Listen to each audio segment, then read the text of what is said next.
Hey there. I know why you're here. You're looking for a story that will help you drift off into a peaceful sleep. Something calming, a little mysterious. Something that carries your mind away. Well, you've come to the right place. Before we begin tonight's journey, do me a little favor. Tap the like button, subscribe to the channel, and leave a comment below. Even just a good night. It really helps more sleepy souls like you find their way here. Now, close your eyes, take a deep breath, and let's begin tonight's story. Something strange began the moment he found the photograph. Just a single Polaroid, lying on the sidewalk outside his home. Old, faded, curling at the edges. But it was unmistakable. It was his house. Every detail matched, except for one in the upstairs window. A figure stood watching, faceless.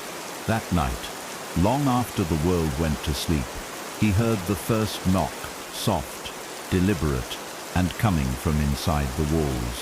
What began as curiosity quickly unraveled into dread. The knocks grew louder, the figure closer, and each time he tried to walk away, the house pulled him back, through photographs that shouldn't exist, voices behind plaster, and a name no one had spoken in decades. This is not just a haunting, it's a memory begging to be unearthed. And the further he digs, the more the house remembers. Stay with me, because the knocking hasn't stopped. Not yet. It began the way strange things often do, quietly, forgettably, almost politely. The first time it happened, the knock was so soft it might have been a creak in the wall or the settling of old pipes. But it wasn't. It was distinct, deliberate. 3 slow knocks, evenly spaced, as if whoever was behind the door wasn't in a rush, wasn't panicked, wasn't lost, just waiting. The time was 12:03 a.m., and she remembered glancing at the digital clock, blinking faintly from the corner of her TV stand. At first, she dismissed it. Apartment buildings had echoes. Neighbors got confused. Maybe someone mistook her door for the one next to hers. She didn't get up. She didn't look. But that feeling, that someone knew she was awake, stayed with her long after the sound had stopped. It followed her into her dreams that night, the sound repeating like a whisper she couldn't quite shake. The next time it happened, 2 nights later, she was more alert. Not because she expected it, but because she hadn't slept well since the first knock. Something about the timing of it, the precision, had burrowed into her thoughts. And when the clock hit 12:03 again, it happened. 3 knocks. Exactly like before. No rush, no hesitation, just a calm, deliberate rhythm. This time she muted the television.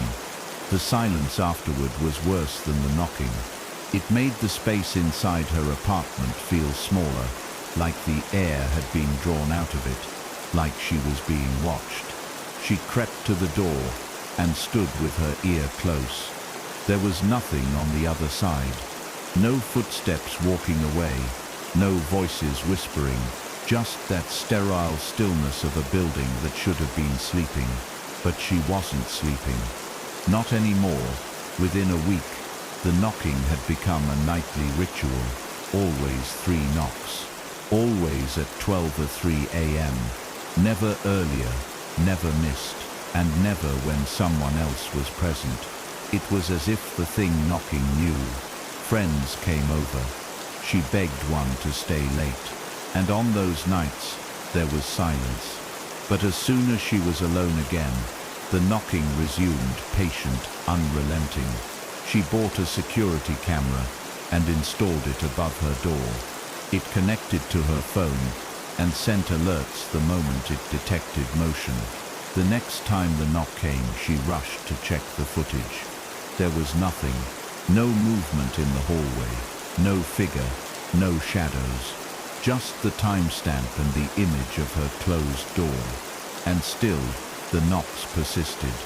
They didn't grow louder, they didn't change, but the silence after each one stretched longer, as though whatever stood behind the door had all the time in the world.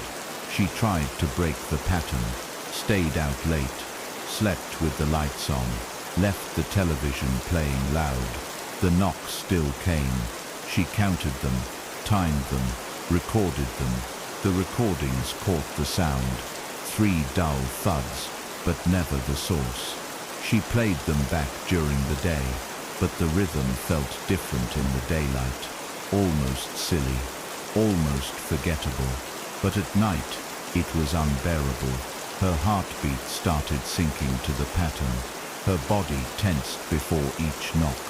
It was as if her brain had memorized the hour and was now anticipating it, dreading it, preparing for it.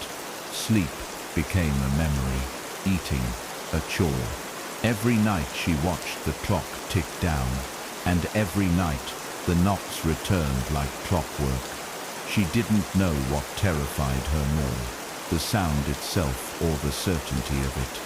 Then the dreams began, dreams where she stood outside her own apartment, knocking 3 times, watching herself through the peephole.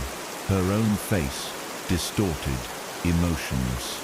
She was both inside and outside the door, watching and being watched. Sometimes she would see herself open the door, but she never remembered what came next. She'd wake up, gasping, sweating, her hands clutching the bedsheets so tightly, her knuckles hurt.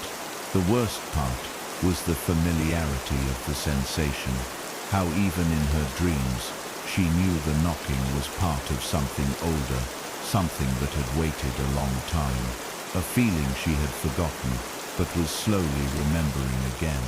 She wondered if it had always been there, just waiting for her to be alone enough, still enough, quiet enough to hear it. One night, after a particularly vivid dream, she sat by the door and waited, not out of curiosity, but out of desperation. She wanted to see it, needed to know if it was real. When the knocks came, she flung the door open instantly, but the hallway was empty. Again, her camera showed nothing, but she had opened it at the exact moment the knock hit, and nothing had been there. Her mind rebelled against the logic. The sound was real, the time was precise, but the source was missing. And then, something subtle changed. She noticed the way the doorknob felt warmer than usual, the faintest vibration under her fingers, and when she placed her hand on the door later that night, she could swear she felt the soft pressure of breath through the wood, not wind, not draft, something alive, close. And then came the night, when everything shifted. The knock came as usual, 3 precise taps, but after the last one, there was a pause, a long, heavy silence. She held her breath, every muscle tense. Then she heard it, a soft metallic click. The doorknob rattled, slowly, gently, as if fingers had curled around it and begun to twist, not violently, not trying to force it open, just testing, feeling. She stepped back, eyes wide, unable to make a sound. The door didn't open, but it didn't need to. The message was clear. It no longer needed to knock. It had been invited, welcomed, made familiar. From that night on, the knocking stopped, and the doorknob began to turn. The following night, she didn't sleep at all. She sat across from the door with every light in the apartment blazing. The kitchen light buzzed softly overhead. The TV flickered with some rerun she wasn't watching, and yet none of it touched the tension that wrapped around her chest. She stared at the knob for hours, afraid to blink too long. It didn't move. Not at first. Midnight passed, then 12:01. then 12:02. She watched her phone tick over to 12:03, and nothing happened. No knock, no sound. The silence made her stomach twist. A minute passed, then two. And then, without warning, the doorknob twitched. It didn't rattle violently. It turned just slightly, like someone was slowly, gently seeing how far it would go. The metal clicked faintly as it resisted, and then it stopped. No footsteps followed, no voice called out. Just the doorknob moved, and suddenly, the knocking felt like mercy in comparison. She started filming it, propped her phone up on a stack of books facing the door, and hit record every night. The footage always caught the motion, the doorknob turning, almost imperceptibly, just once, never enough to open. Just enough to let her know it could. She tried posting one of the clips online, asked for advice, explanations. Most said it was wind or a faulty latch. Some said it was fake. One user messaged her directly and asked, "Has it said your name yet?" She blocked the account without replying, but the message stayed in her mind, like an echo of something waiting to be fulfilled. She played back one of the clips and listened closely. The knob turned. The metal groaned, and just under the background hum, she heard something that made her skin crawl. A breath. Just one. Like someone was standing so close to the door that they exhaled through the crack. She called maintenance, had them replace the entire door. New hinges, new lock, new frame. She watched them do it. Watched them remove the old wood like they were exorcising something from the apartment. For a night, she felt something close to peace, but it didn't last. The next night, the knock didn't come. The doorknob didn't turn. She dared to sleep, and she dreamed. In the dream, she was standing in the hallway again, outside her own door, holding her breath. But this time, the door was already open. Inside, the apartment looked the same, but wrong. Too dark, too still. And when she stepped inside, she saw someone sitting on the couch in her shape, her body, her clothes, but with no face. Just a blank, breathing void where her features should have been. It turned toward her, slowly, and whispered in a voice that sounded like her own. "You took too long to answer." She woke up with her bedsheets soaked in sweat, and the door to her bedroom slightly ajar. She was sure she'd closed it. She always closed it. Her phone was still recording, 6 hours of footage, nothing but the stillness of the front door. But when she scrolled through, at the 3-hour mark, the video glitched, the frame flickered, and for a single moment, the image of the door shimmered into something else. A hallway, not hers. Older, with wallpaper peeling, and something written in red across it. "Let me in." She paused the video, screenshot the frame, tried to rewind, but the image never appeared again. Just static. She replayed it a dozen times, and the footage looked normal. No message, no flicker, just the door. Still, watching, waiting. She stopped going out. Friends called, but she didn't answer. She stopped posting online. The messages became weirder. People asking for updates. Others accusing her of faking it. One person sent her an audio file with no text. Just breathing. Deep, rhythmic breathing.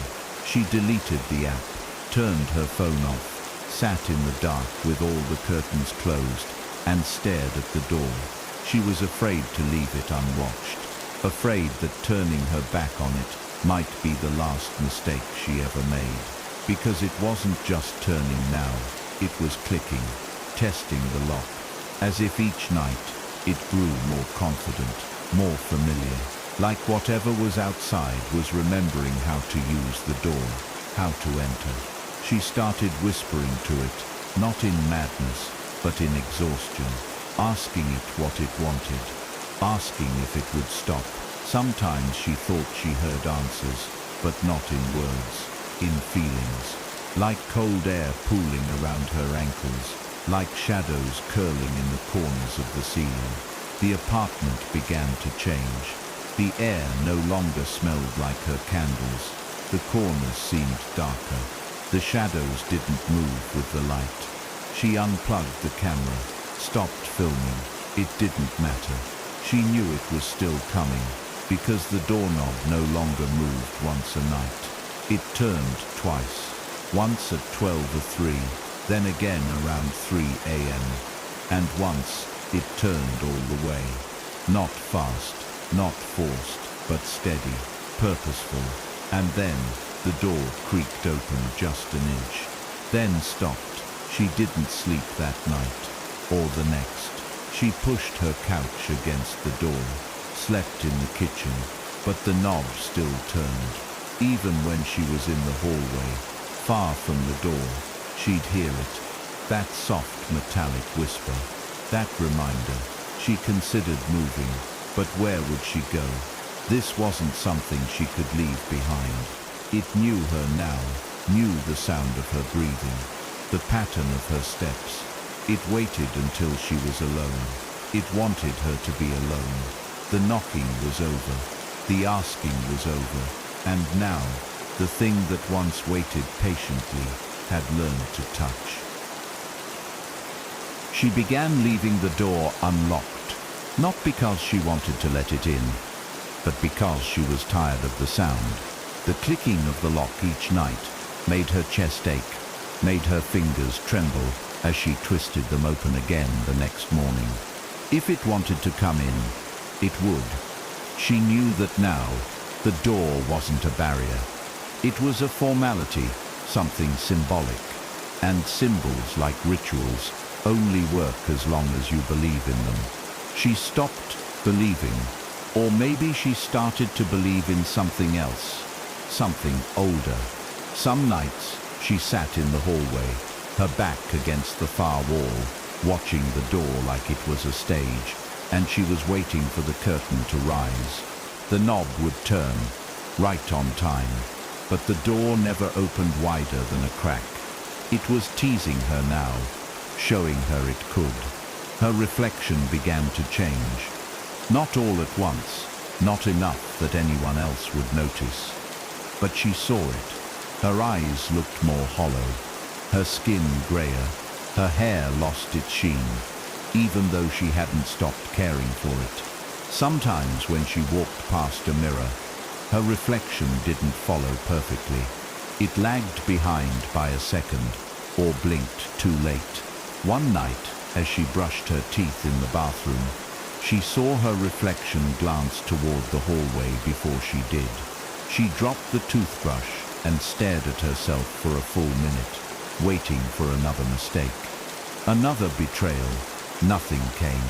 Just her own wide-eyed face, and the echo of the faucet, dripping like a heartbeat.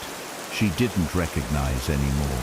She stopped looking in mirrors after that, covered the one in the bathroom with a towel, removed the one in the hallway, avoided her phone's selfie camera.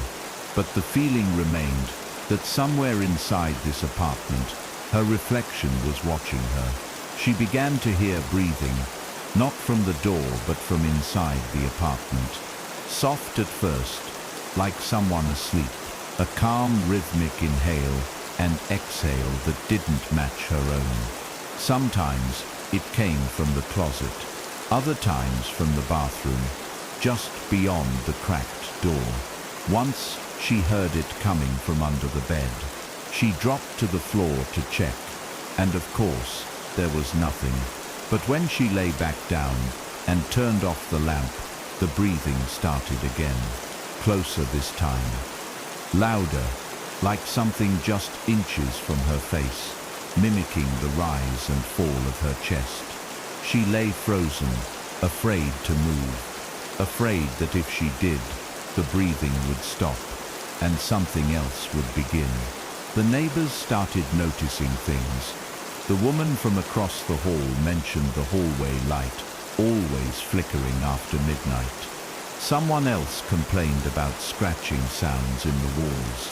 Maintenance workers came and went, none of them finding anything wrong.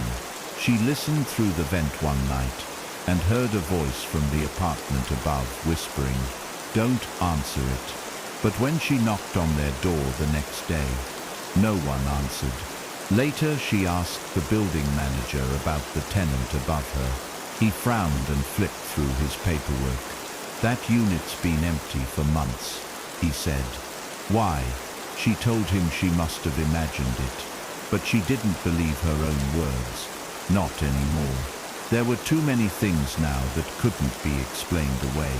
Too many moments where her world bent in just the wrong place, like glass warping under heat.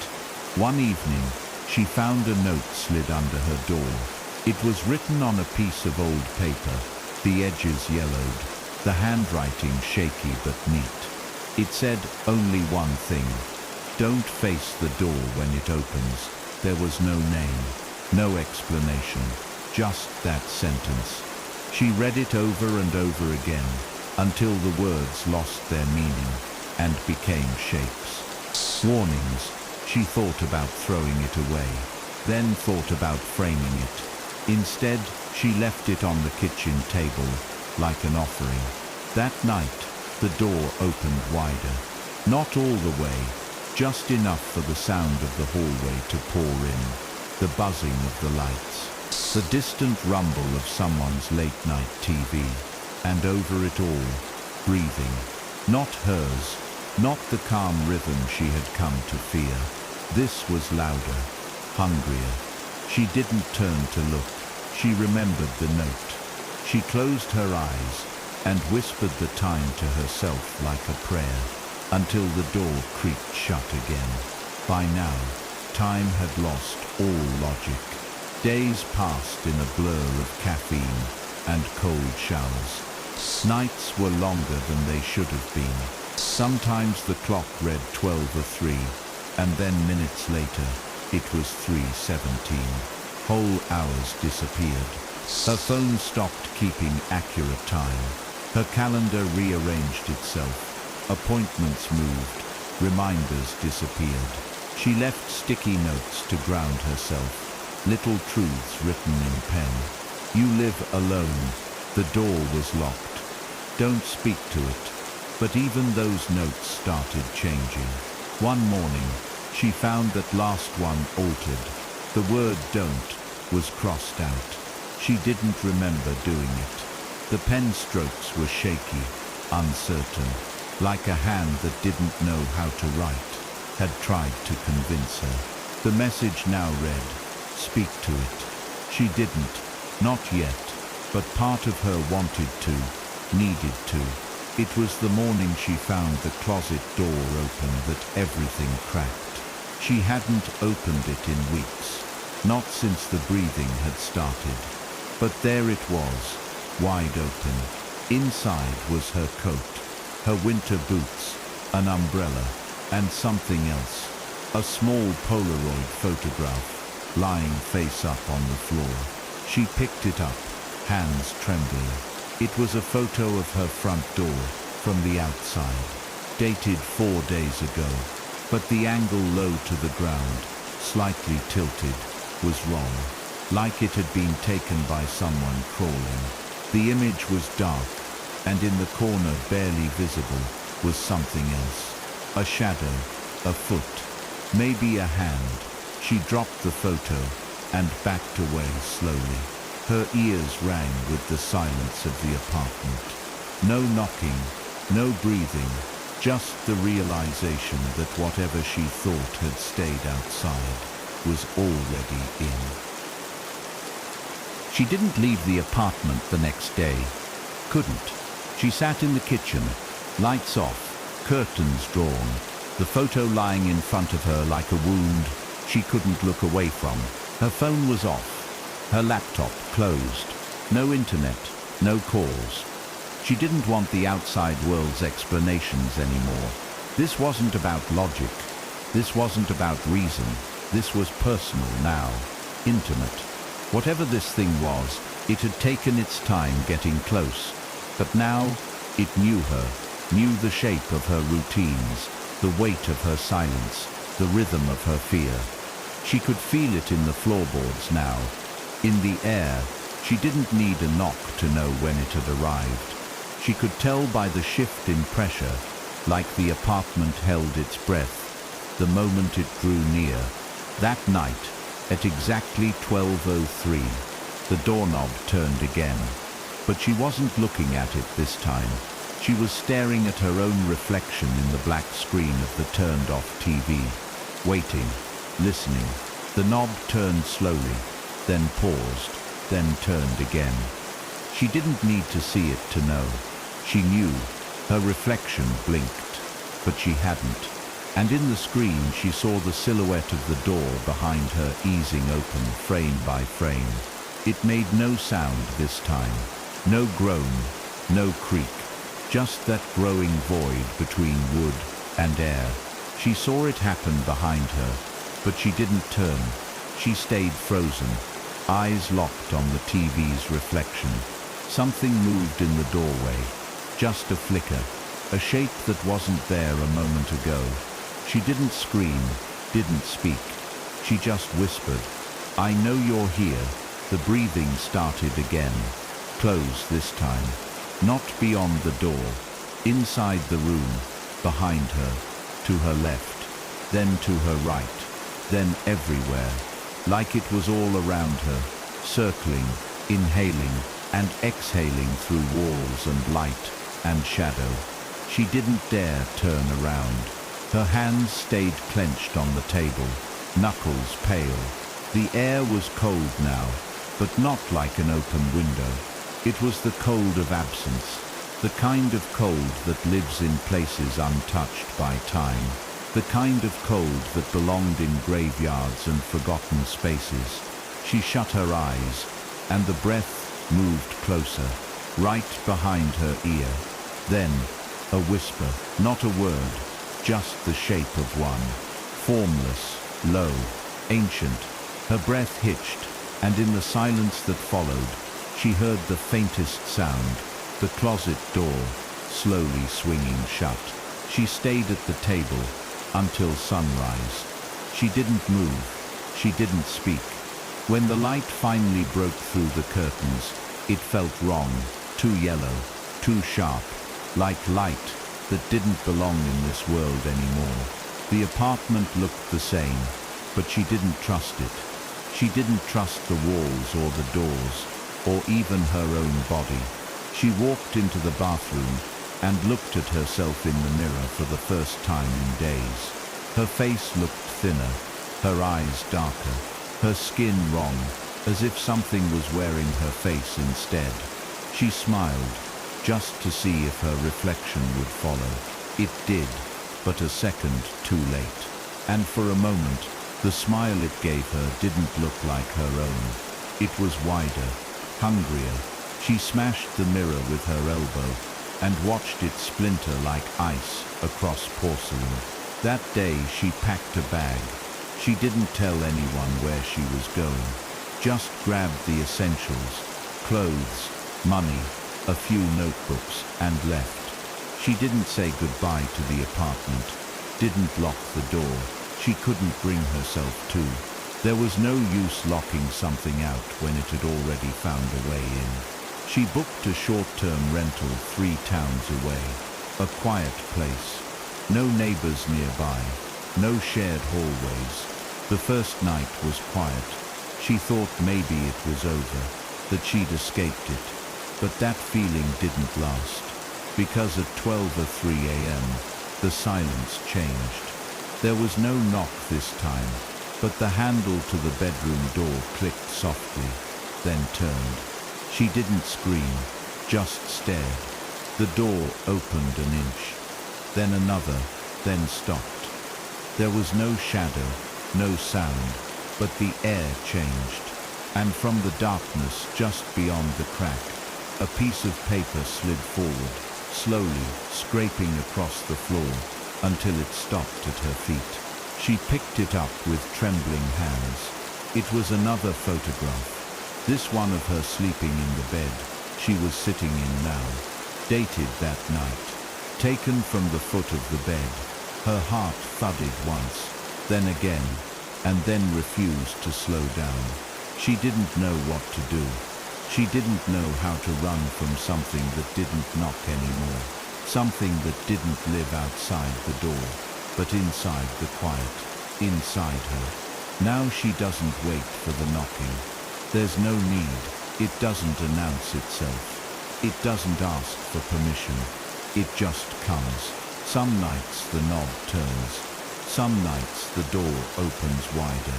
Some nights it says her name, but only when she's alone, only when she's forgotten what it felt like to be safe. She doesn't record it anymore, doesn't tell anyone. They wouldn't believe her. This thing, whatever it is, doesn't want witnesses. It wants intimacy. She understands that now. It wants closeness, wants to be familiar, and worst of all, it's patient. So she doesn't fight it. She just listens. She closes her eyes and lets it come. And when the knob turns, she whispers, "I'm still here." She didn't think anyone would understand until she found the forum. It wasn't linked anywhere obvious. No search terms brought it up. It had no social media accounts. She only stumbled across it because of a comment buried on an old post she barely remembered writing. Just 3 words, "You're not alone." The link looked broken, but when she clicked it, the screen blinked once and opened a page titled "Voices Between the Walls." The layout was bare. No design, just text, blood red on black. Dozens of anonymous entries, each one describing some version of her story. Some talked about knocking, others mentioned whispers, faces in reflections, shadows that moved against the light. But the patterns were familiar, always beginning with sounds at night, always escalating, and always ending with the same thing, the door opening on its own. She read for hours. One entry stood out. It was posted by someone called Sleep Visitor. They described how their doorknob had begun to turn just once every night. Always at 12:03, always silent. One night, it turned twice, then 3 times. And after that, it no longer turned. It simply opened, slowly, without pressure. Like something on the other side had learned her hand. The final sentence of the post was burned into her mind. It knocked to be noticed, but it opens when you remember. That line echoed in her chest, like truth. She backed out of the sight, heart pounding. But when she returned to the page the next day, it was gone. The link dead, the forum erased. She checked her browser history, blank, but the name Sleep Visitor stuck with her. She wrote it down, and that night, she dreamed of a stranger whispering it from behind a closet door. She started noticing things she hadn't before. Objects in her apartment no longer sat the way she left them. A mug turned a 1/4 inch to the left, a book spine facing backward, her blanket folded with corners she never folded. But these weren't just household quirks. They felt intentional, like she was being studied. One morning she found her kitchen drawer wide open, with all the forks gone. Only the spoons remained, arranged in a perfect spiral. She stared at them for a long time, and for reasons she didn't understand, she started crying. Not because she was afraid, but because she felt seen. Whoever or whatever was doing this knew her rhythms. It wasn't breaking in anymore. It was moving in. The worst part was how normal everything seemed during the day. She'd open the curtains and feel warmth on her skin, walk through the park, buy coffee, smile at neighbors, but every sound felt distant. Every smile felt forced. She was living behind glass, separated from the rest of the world by something no one else could feel. And yet, every now and then, she'd see someone else like her. In the coffee shop, a man who flinched at the sound of a door hinge, on the bus, a woman who turned away from every reflection. They never spoke, but they recognized one another.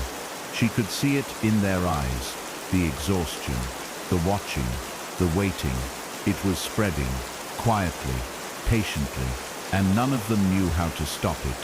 One night, desperate for clarity, she whispered aloud, "What do you want from me?" The moment the words left her lips, the lights dimmed, just slightly. The air thickened, and from the closet, the doorknob turned. Not the front door, the closet, a soft click, and then the sound of breathing. But this time, it wasn't calm.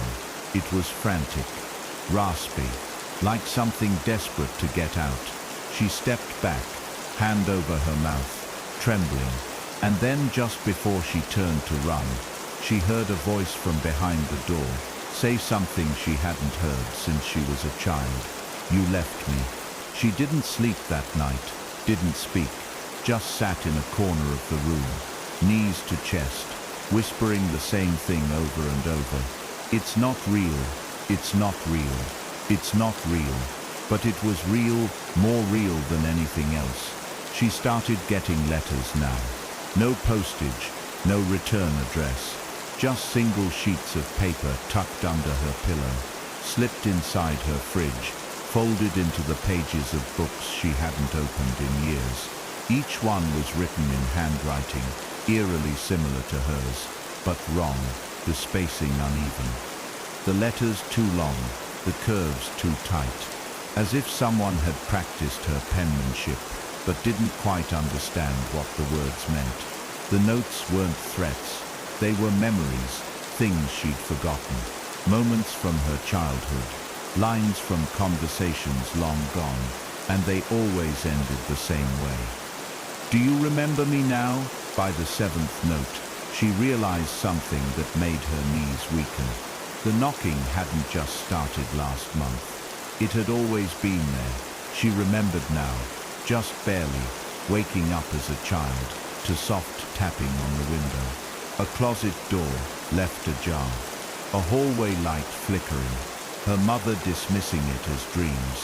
But it wasn't a dream. It had followed her then, and when she ignored it, it waited for her to grow, to forget. And now she was remembering. And that was the invitation it needed. That was what the others had warned of. The knocking was only ever the beginning. The door had opened once, and soon it would never close again. She used to think memory was her anchor, something to cling to when reality frayed at the edges. But now, her memories had become traitors. Some felt planted, others wrong in texture. A birthday cake she swore had green icing was suddenly pink in an old photo. Her childhood dog, she remembered him as a black lab, but now the photo albums showed a golden retriever. Friends, she remembered clearly, had names that suddenly felt foreign in her mouth. It wasn't just the present that was haunted, it was the past, and it felt like something had been quietly editing her life, rearranging it behind her back, replacing truth with familiarity just close enough to pass, but not close enough to fool her. Not anymore.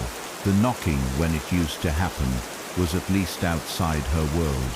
It was a sound, a signal, a question. But now the boundaries had collapsed.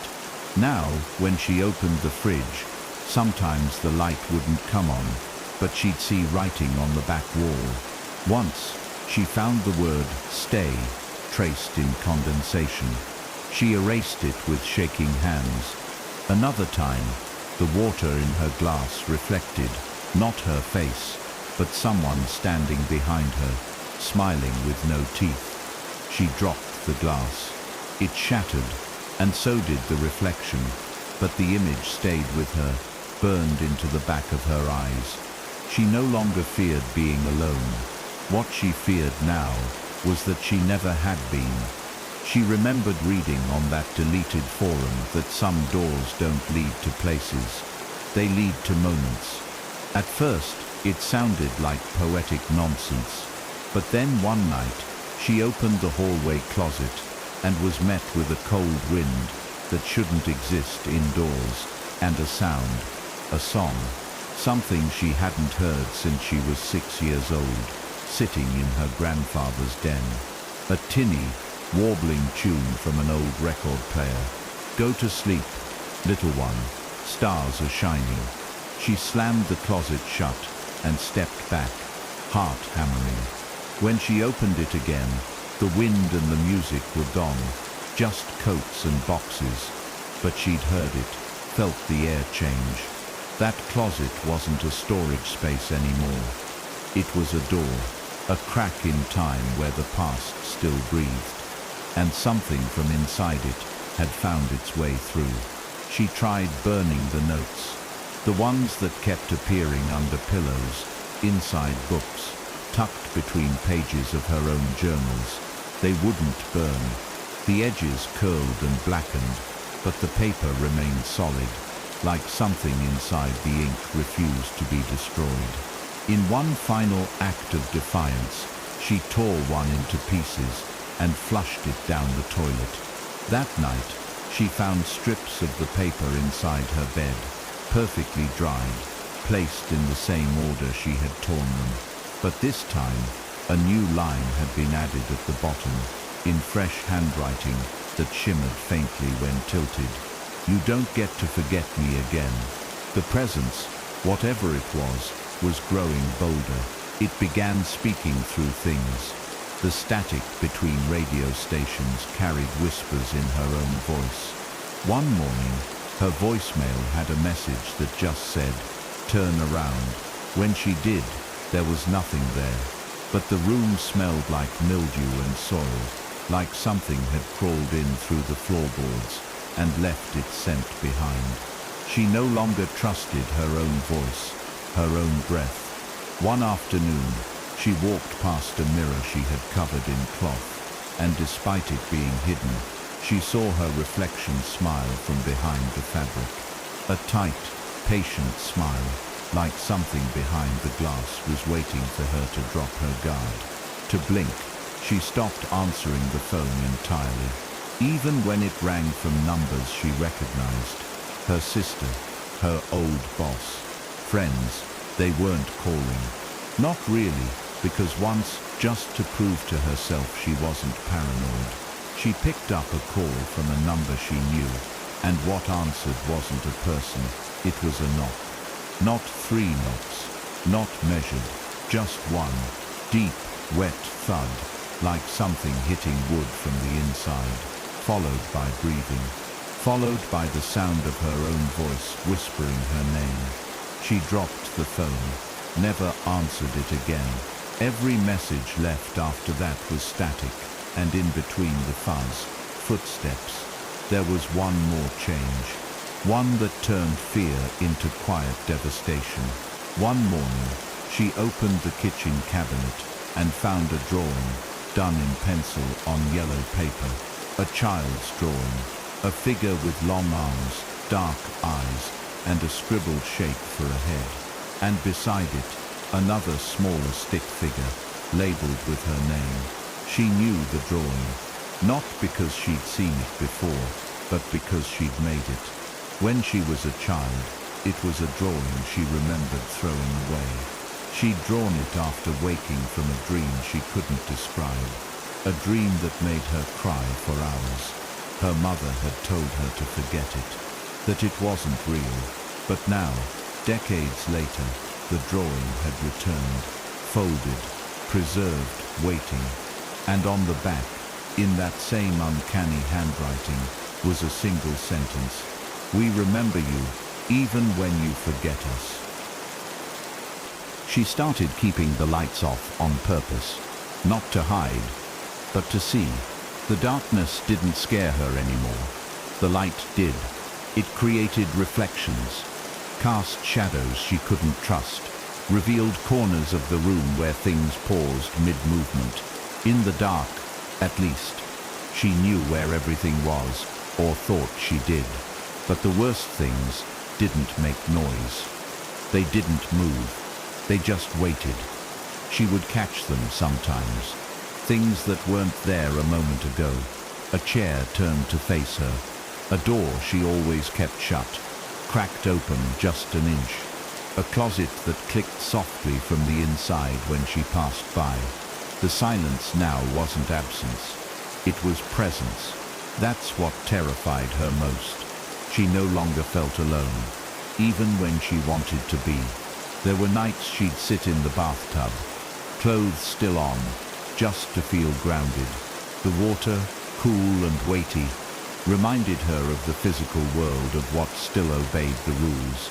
But even there the things crept in. Once, she closed her eyes to rinse her face, and when she opened them, there were handprints on the tile opposite her, not her own. Too large, spaced strangely, like fingers pressed from behind the wall. She scrubbed them clean with shaking hands. But later that night, the water from the tap ran red for a full minute before clearing again. She didn't scream. She didn't panic.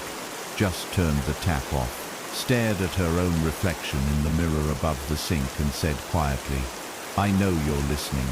She tried to leave again, this time for real. She packed a suitcase, grabbed her keys, and stepped outside.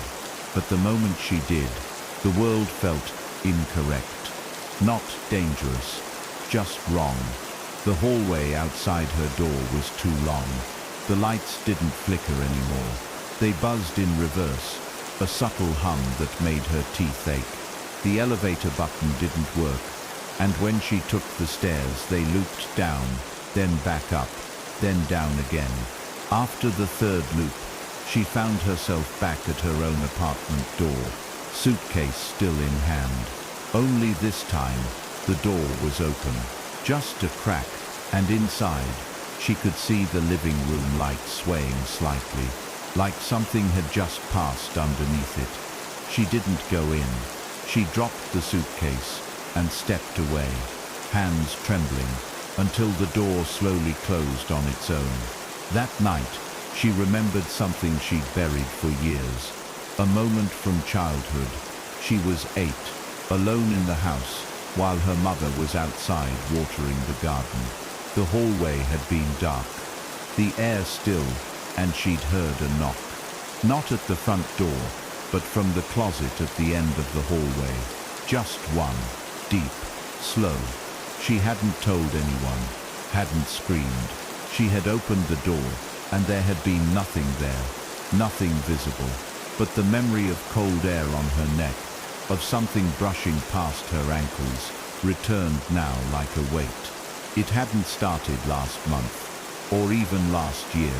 It had started then.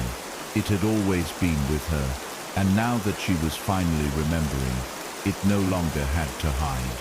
She returned to the forum, voices between the walls, but the site was gone. Nothing but an error page. The bookmarks she'd saved had vanished from her browser. The screenshots she'd taken were just black rectangles. She searched for Sleep Visitor on every platform she could think of, but there was nothing. It was as if no one had ever posted it, as if the stories, the warnings, the others like her, had never existed. Her loneliness sharpened into despair, and then 2 days later, she received a letter. No stamp, no address, just her name, handwritten on the envelope. Inside was a single sheet of paper, typed. It read, "They forget us on purpose, but you're almost ready to remember what's behind the door." She didn't want to be ready. She didn't want to remember, but remembering wasn't a choice anymore. It was a process she couldn't stop. Her dreams became clearer, less symbolic, more like memories. She saw her childhood bedroom, the nightlight flickering, her father standing in the hallway, only he wasn't moving. He was frozen in place, facing the closet, and something behind him was reaching forward, pulling his shadow into the dark. She screamed in the dream, but her father never turned around. He stayed still as the shadow swallowed him whole. When she woke up, the room was cold, and her closet door was wide open again. On the floor sat another photo, this time of her father, dated years before he died. He was sitting on the couch, and behind him, in the reflection of the TV screen, a dark figure stood watching. She no longer asked if she was losing her mind. That question had expired. This wasn't delusion, it was memory, waking up after years of forgetting. And now the knocks had become obsolete. The doorknob no longer turned. The doors no longer creaked, because they didn't need to. The boundaries had dissolved. The thing that once waited behind wood and hinges had moved on. Now it lived in the walls, in her breath, in the pause between her thoughts. Sometimes she would close her eyes and feel a second heartbeat, not her own. And if she stayed still long enough, she'd hear it whisper in that place just before sleep. You opened it once, you'll open it again.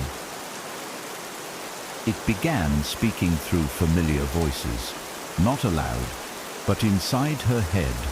In the memories it borrowed and wore like clothing. One night, she heard her mother's voice calling her name, not from a phone, not from a dream, but in the exact cadence her mother used when calling her to dinner as a child. It echoed from the corner of the living room where no one stood. She froze, waited. Then it called again, but the inflection changed. Wrong, warped. The tone cracked midway through, the syllables of her name stretching unnaturally. She clamped her hands over her ears and backed away. But she heard the voice inside her chest, now not in her ears, as though it had always lived there, waiting for her to listen in just the right kind of silence. After that, she made a new rule. No music, no radio, no silence. Background noise became her lifeline. She left the TV on, at low volume 24 hours a day, not watching, just listening to anything that wasn't it. But even that stopped working. Words started slipping. Actors on the screen would say her name.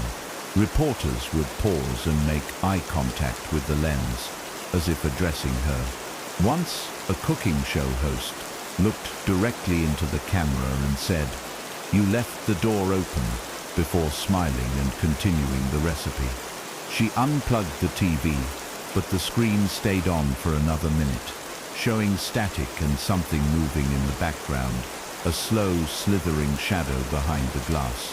When it finally went black, she didn't turn it on again. She retreated into old journals, childhood sketchbooks, anything untouched by electricity or signals. She needed to remember herself, what was real. But even her handwriting began to betray her. One journal had entire pages she couldn't remember writing, sentences written in her voice, but ones she swore she never formed. "You promised you'd come back. I've waited behind every mirror. Stop pretending you don't remember the door." At the bottom of one page, her own name was written over and over, dozens of times, each version slightly misspelled, some with extra letters, some with ancient symbols in place of vowels, as though something was practicing her identity, trying on her skin like a coat. Her name didn't feel like hers anymore. It felt leased. The dreams grew hungrier.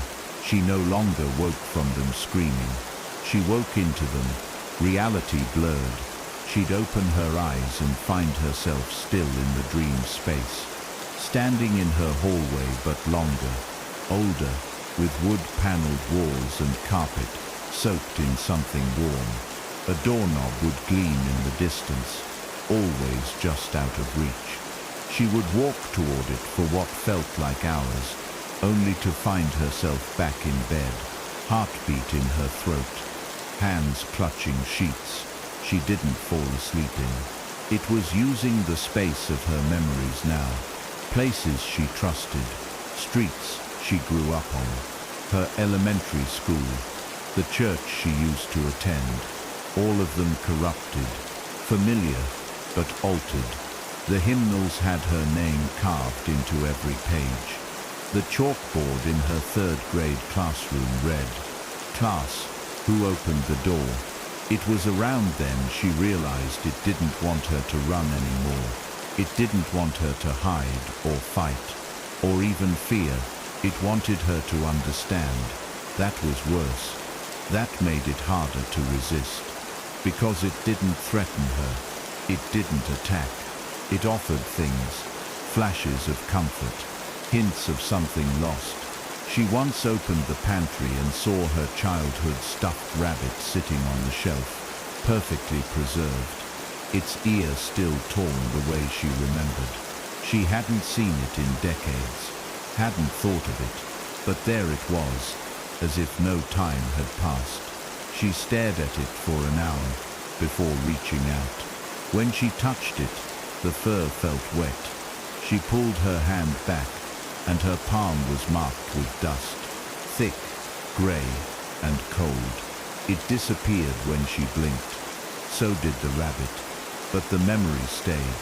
It was showing her that it could give things back, things she didn't even know she'd lost. And still, she refused.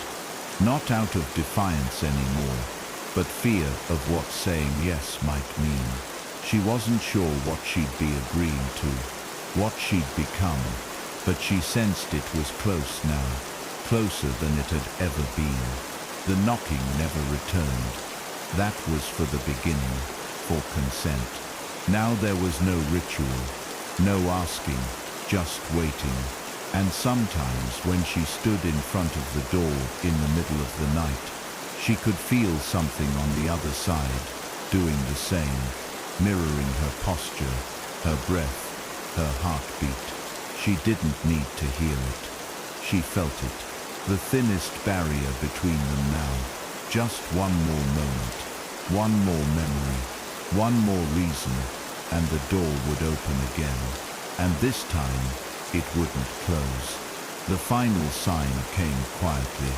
One morning, she found a note placed beside her bed, written in that now familiar hand. It read, the others answered, "You're the last," and underneath that, a list of names. All first names. Some she didn't know, some she remembered, and one that made her drop the note and back away, like it had burned her own. The paper was old, yellowed, folded many times. The ink faded. It was a list of those who had remembered, those who had opened the door, those who had let it in. She read the list again and again, her name now glowing faintly, freshly added. It was done. She wasn't being haunted. She was being welcomed. The only question that remained now was when. She noticed it first as an itch, something just outside her peripheral vision, a tug at the edge of familiarity. The hallway in her apartment seemed longer than before. She told herself it was just stress, sleep deprivation. But the light fell differently now. Angles that used to meet didn't line up anymore. Corners stretched deeper into shadow. And then one morning, without drama or fanfare, there was a new door between the kitchen and the laundry alcove. A narrow grey slab of wood she swore hadn't been there the day before. No markings, no knob, just a door. At first, she avoided it, not out of fear, but denial. She didn't trust her own senses anymore. She walked past it 20 times that day, brushing her fingers against the wall, trying to feel where drywall became frame. But the wood was smooth, cold, real. The door didn't make noise.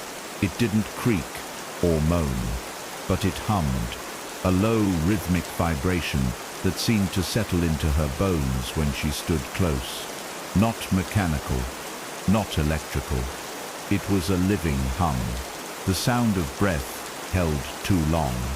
And when she pressed her ear against it, just once, just to understand, she heard something on the other side pacing, back and forth, slow, deliberate, like someone in a tiny room with nothing to do but wait. The steps were heavy, but distant, like the thing inside wasn't quite here yet. She stepped back, heart racing, and asked the air, "What room is this?" No one answered, but something shifted behind the door. A pause in the pacing, a tilt in attention. It had heard her. It knew. She pulled out the blueprint of her apartment from the original leasing email, scrolled through old PDFs until she found the layout. There was no room between the kitchen and the laundry area, just solid wall. No closet, no passage, no foundation space. She printed the floor plan and taped it beside the door, just to remind herself what was real.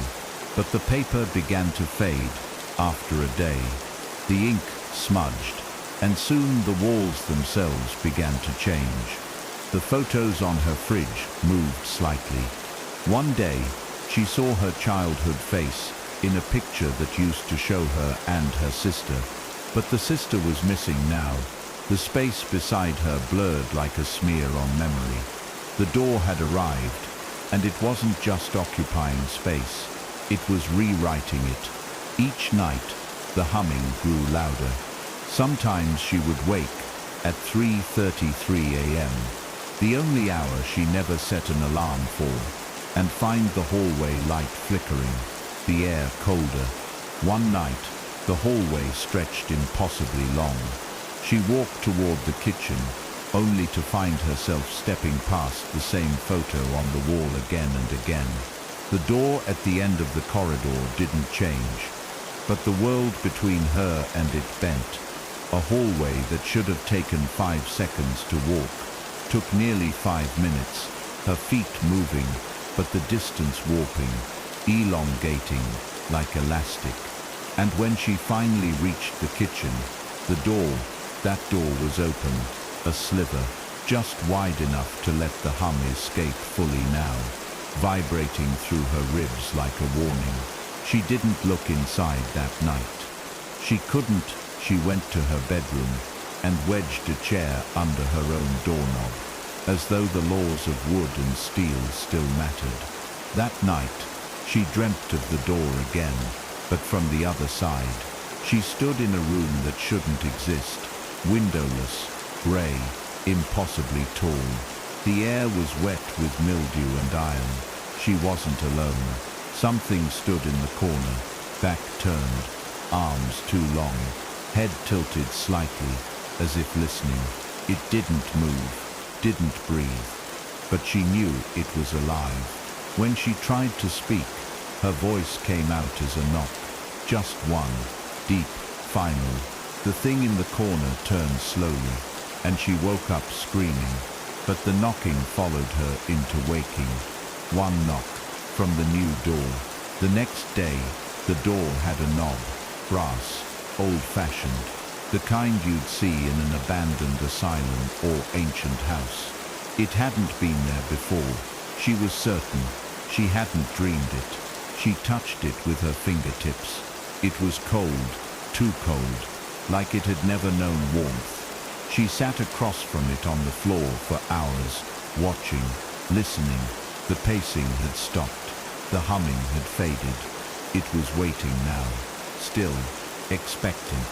And the longer she sat, the more she felt something rising in her chest. Not fear, not quite, but something deeper.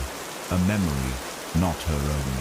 A voice in her head that wasn't internal, whispering, "You made this door," and she believed it, because deep down, she remembered a door like this, from somewhere before. She began to understand something terrible, that the door had not arrived uninvited. It had been summoned, not through ritual, not through blood, but through memory, through acknowledgement.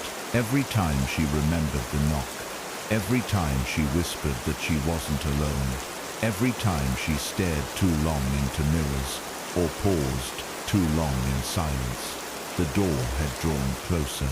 She hadn't opened it with keys or hands.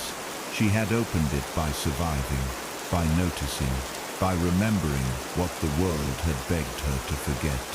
This was the room that was never there, because it had waited for her to create it. And now it was hers, a reflection of her mind, a monument to everything she refused to bury. And behind that door waited the thing that never knocked again, because it didn't have to. She didn't sleep for 2 days after the doorknob appeared. Not truly. Her body rested, her eyes closed, but her mind floated somewhere above her skull, suspended in fog, haunted by a presence that pressed down on the air like humidity before a storm. She could hear the knob rattle sometimes, not with urgency, but curiosity, as though whatever was on the other side hadn't decided whether to come through or wait for her to invite it. Every time she passed that narrow hallway, she felt the molecules in the air rearrange. The fridge hummed louder. The floor creaked differently. Her own reflection in the microwave would pause a beat too long before mirroring her. Her apartment was no longer hers. It was the room's waiting area, and it wasn't just her apartment that changed. It followed her, blood outward. When she left for groceries or walked to the bus stop, the world had a delay now. Lights turned green too slowly. Conversations happened a second after mouths moved. Faces on ads seemed to tilt when she wasn't looking directly at them. One afternoon she caught her own shadow lingering behind her by an extra step, just long enough for her heart to freeze.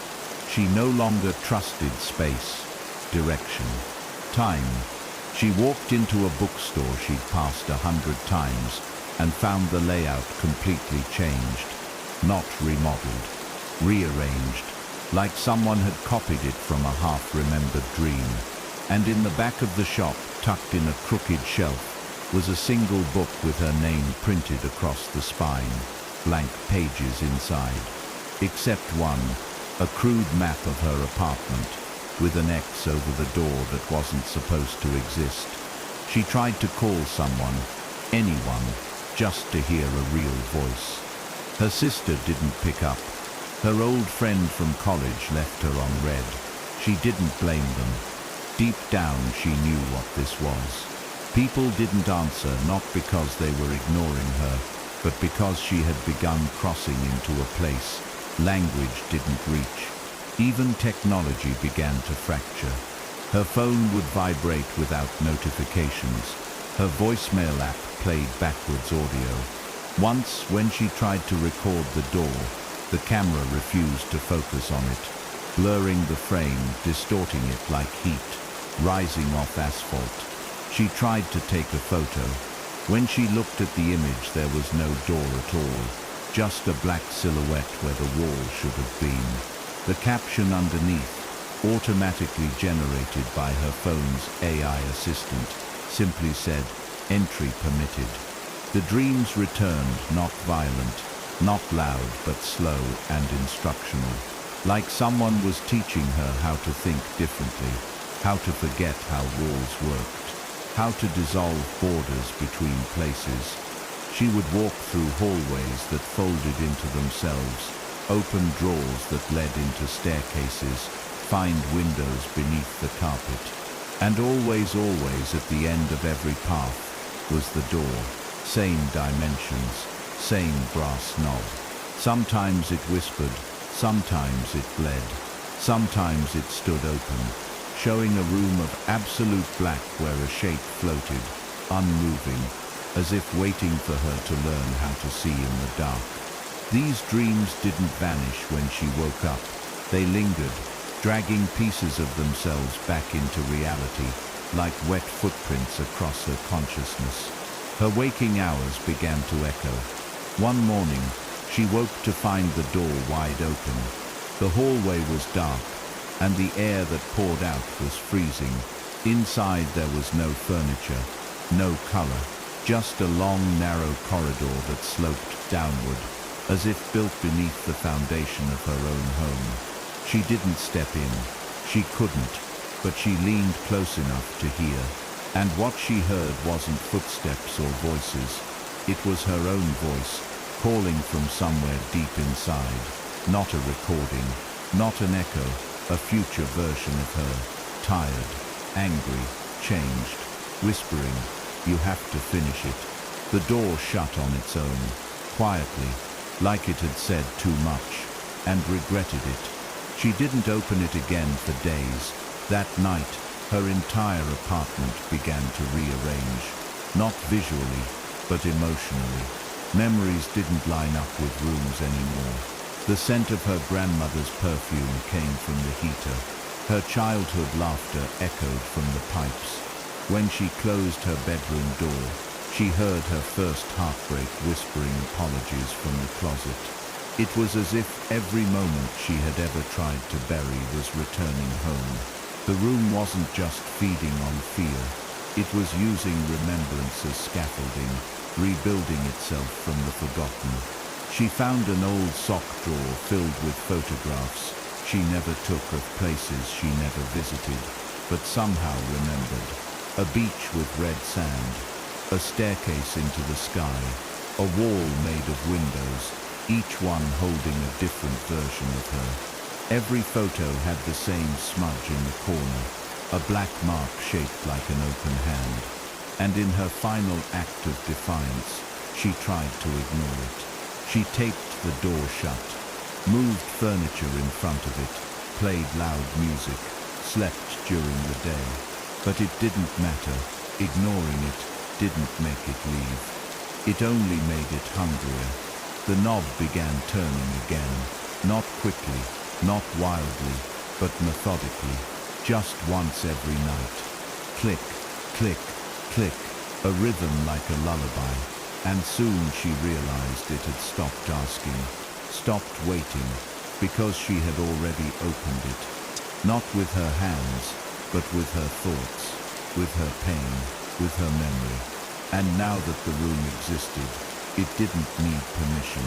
It had always been part of her, and the only thing left was for her to step inside. She thought forgetting would save her, that if she could silence the door, ignore the hallway, deny the pacing, reject the dreams, it would wither like a vine starved of light. But memory doesn't die. It waits, and the more she tried to smother it, the more it grew in the corners, in the empty glasses, in the sound of the fridge motor ticking off beat. Her mind started skipping like a scratched record. She'd forget whole hours, sometimes entire afternoons. Her journals turned chaotic, entries repeating, entire paragraphs duplicated across pages, some written in different handwriting. Once she found a note she had no memory of writing. "I saw myself last night." She opened it, and at the bottom, a fingerprint, not hers, longer, smudged with something dark. The outside world became a theory, something she remembered loving, rather than something she experienced. Her windows, though they looked outward, always showed the same street now. No cars, no wind, just stillness, like a paused movie. She opened the blinds one day and watched for an hour. Nothing changed. The same leaf stayed mid-fall, the same cloud unmoving above a neighbor's chimney. But when she blinked, just once, the entire street had changed angles, like the set had been rotated slightly, but no one thought she'd notice. She did. She always did. The world was slipping, or maybe she was slipping out of the world. She found a photograph one morning tucked under her pillow. It was of her as a child, standing in front of a door. Not the front door of her childhood home. Not any door she remembered from her past. It was the door, the one that now stood in her hallway. A perfect match. Wood grain, height, even the brass knob. In the photo, her child self smiled awkwardly, holding a key in her palm. But there was no lock in the door behind her. No visible way to use that key. On the back of the photo, someone had written, "She opened it once. She'll open it again." Her hands shook as she dropped it, but the photo never hit the floor. It disappeared mid-air, like a magician's trick. She didn't try to retrieve it. She knew it would be back when it wanted to be.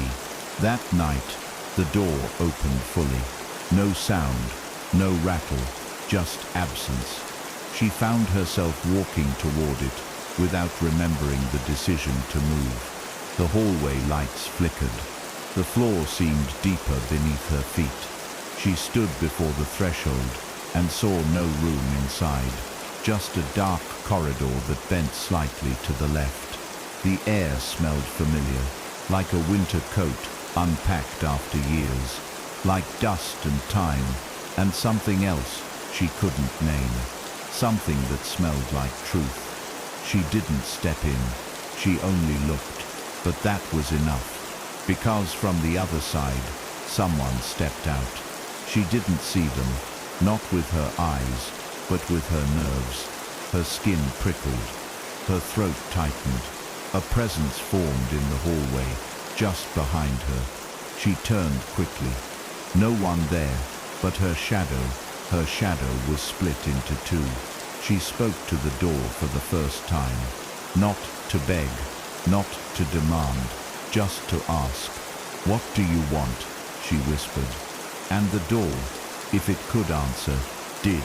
The lights dimmed, and a voice rose from the walls, layered in echoes of her own. It wasn't a voice of malice or possession. It was gentle, almost sad. "To be remembered," it said, "to be whole again." And suddenly, she understood what the room was. It wasn't a haunting, it wasn't a curse. It was a fracture, a sealed-off piece of herself. Everything she had buried, every choice denied, every scream stifled. The room had waited not to punish her, but to finish what she had started, to invite her back into the truth she abandoned. She began leaving the door open during the day, just slightly, enough to let the air pass. Sometimes she heard laughter from inside, her own as a child. Other times she saw flickers of light on the floor, as though someone were pacing with a lantern. She found objects left just outside the threshold. An old notebook she hadn't seen since high school, a cracked snow globe, even a small sock with her childhood initials embroidered poorly on the side. Gifts maybe, or reminders. She didn't take them. She only looked, but each time her heart ached with something deeper than fear. A longing, a grief, not for what she had lost, but for what she had given away. And the most painful realization of all was this: the door hadn't chosen her. It was her. It had always been there, long before it was visible, long before it needed wood or hinges or knobs. She had carried it in her spine, her breath, her silence. Every knock had been an invitation, every whisper a key, and now she stood at the edge of her own becoming, knowing full well what lay beyond was not death or madness, but memory, pure and unedited. Everything she had ever tried to forget, waiting for her in a room that should not exist, yet always had. She woke to the sound of her name, not whispered, not shouted, but spoken with calm certainty, as though the voice had always belonged to her. It came from beyond the door, not muffled by walls, but clear and intimate. Like a voice inside her pillow, the hallway was colder than usual when she stepped out of bed. The lights had all turned off at once, an unseen decision made somewhere in the circuitry of the house. The room beyond the door now glowed faintly, not from any light source she could see, but with the soft, rhythmic pulse of something alive. She didn't remember walking forward, didn't remember reaching for the doorknob. All she remembered was standing at the threshold, barefoot, breath slow, and whispering, "I'm ready." The room received her. It didn't pull her in. It didn't trap her. It accepted her, the way the ocean accepts a stone. She stepped over the threshold and instantly felt the shift, not just in temperature, but in reality. The space inside the room was impossible, larger than the building should allow. The ceiling stretched endlessly, tapering into darkness. The walls were covered in memories, not photos or film, but living moments repeating silently. Her first fall, her worst lie. A hallway where she screamed at someone she loved. A night she stood at a train station, but never boarded. The memories moved as she did, blinking like candlelight. She felt them brush against her skin as she passed. Not malicious, just real, raw, unfiltered, and she began to cry. The further she walked, the more the room unfolded, not in layout but in emotion. It wasn't just space, it was sensation given shape. Her shame sat heavy in the corners, her guilt pulsed in the floorboards, and yet there was love here too. Kindness, a moment when she forgave someone who never said sorry. A memory of her mother brushing her hair after a nightmare. A song she had forgotten she loved. They appeared in bursts, like breaths in a vacuum, then vanished as quickly as they came. She realized the room wasn't haunting her. It was showing her, asking her to remember, not what she had seen, but who she had been, and what she still could be, if she faced it all. There was something waiting at the end of the room. A mirror, tall, cracked, rimmed in rusted gold. When she approached it, her reflection didn't move right away. It studied her, judged her, and then it smiled, not cruelly, not kindly, just knowingly, and she saw it clearly now. Not a ghost, not a demon, not even a monster. It was her, not as she appeared in this moment, but as she was when she first began forgetting. The child who heard the knock, the girl who never told anyone, the young woman who heard the door turn and convinced herself it was a dream. That version of her had waited for years, trapped in the dark, clutching memory like a weapon, and now she was ready to hand it back. She reached out, fingers trembling, and touched the glass. It didn't feel like glass at all. It felt like skin, warm, living, afraid. The reflection reached back. Their hands met, not in distortion, but in perfect synchrony. And as their fingers aligned, the mirror dissolved into dust, drifting like ash into the ceilingless sky. Behind it stood a doorway, not to a hallway, not to a void, but to herself. A home, the real one, but older, grayer, quieter, as if she had always lived there. She stepped forward, not with fear, but with stillness. A solemn understanding filled her. The knocking had never been an external threat. It had always been the signal, the invitation to come home to the places inside her that had long gone locked and silent. When she crossed back into her apartment, everything looked the same, but nothing felt the same. The hallway lights were still out. The door still stood where it always had, but the humming had stopped. The knob no longer turned. The air felt still, not in the way of dread, but like a book closed at last. She stood in the center of her living room and waited for fear to return, for something to follow her out, for the knock to begin again. But it didn't. There was only silence. Deep, whole, honest.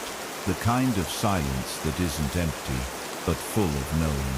She sat on the floor, crossed her legs, and closed her eyes. And for the first time in years, she slept. And when morning came, the door was gone. At first, she believed peace would feel louder, like a bell rung to announce the end of something. But instead, it arrived in silence. After the door vanished, her days became hollow with normalcy. The fridge no longer buzzed at strange intervals. Her reflection obeyed again. Sleep returned, not perfect, but honest. But peace can be its own kind of phantom, too quiet, too still. She wandered her apartment with the nervousness of someone waiting for an aftershock. She tried going outside more, reintroducing herself to the world, coffee shops, bus stops, grocery stores. But everywhere she went, she found something off. People stared too long. Others wouldn't meet her eyes at all. A man crossed himself when she walked past. A woman clutched her child tighter, as if sensing something she couldn't see. She noticed it most on the train. Public transport had always been predictable, indifferent. But now it held breath like a chapel before a funeral. Commuters sat in silence. No idle chatter, no headphones, just blank stares and twitching hands. One man near the back scribbled symbols in the condensation on the window, loops and jagged spirals, repeating the same motion over and over until the fog cleared. Across from her, a young woman clutched her phone so tightly her knuckles turned white. Her eyes didn't blink, not once. When the train passed through a tunnel and the lights flickered, the woman suddenly whispered. They moved the door again. No one reacted. No one turned. But the words clung to the air like smoke.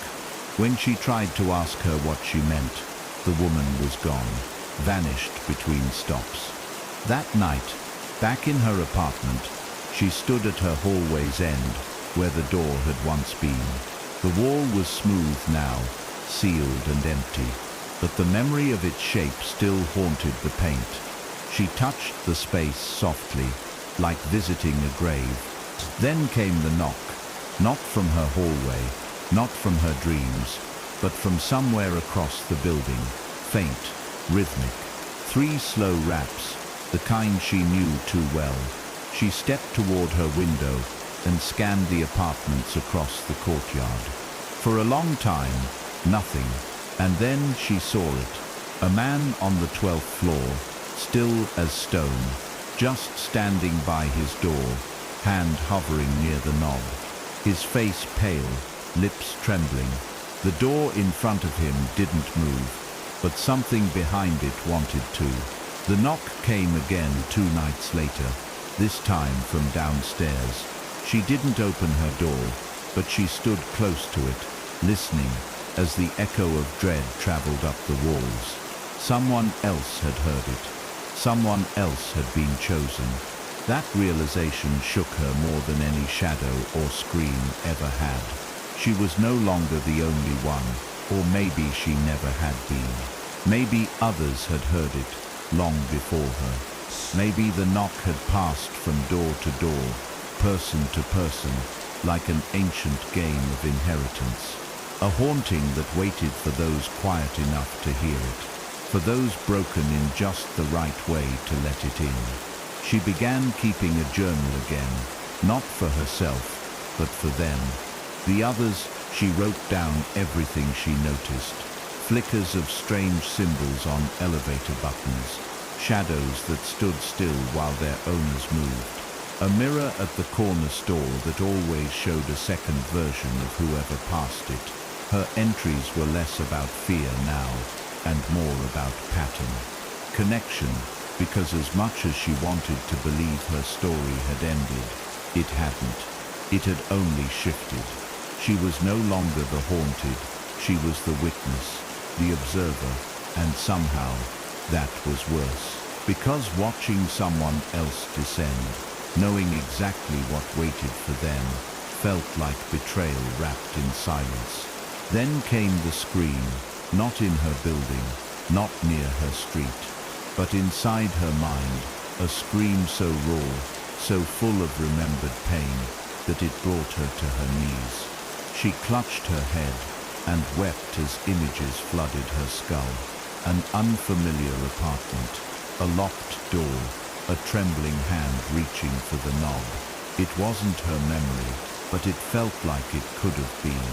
And as the screen faded, replaced by the familiar hum of that unknowable room, she realized the truth she had tried to avoid. The knocking didn't end when the door disappeared. It never ends. It only moves, patient, eternal, looking for someone else who remembers. She began to recognize them, not by faces or names, but by behavior.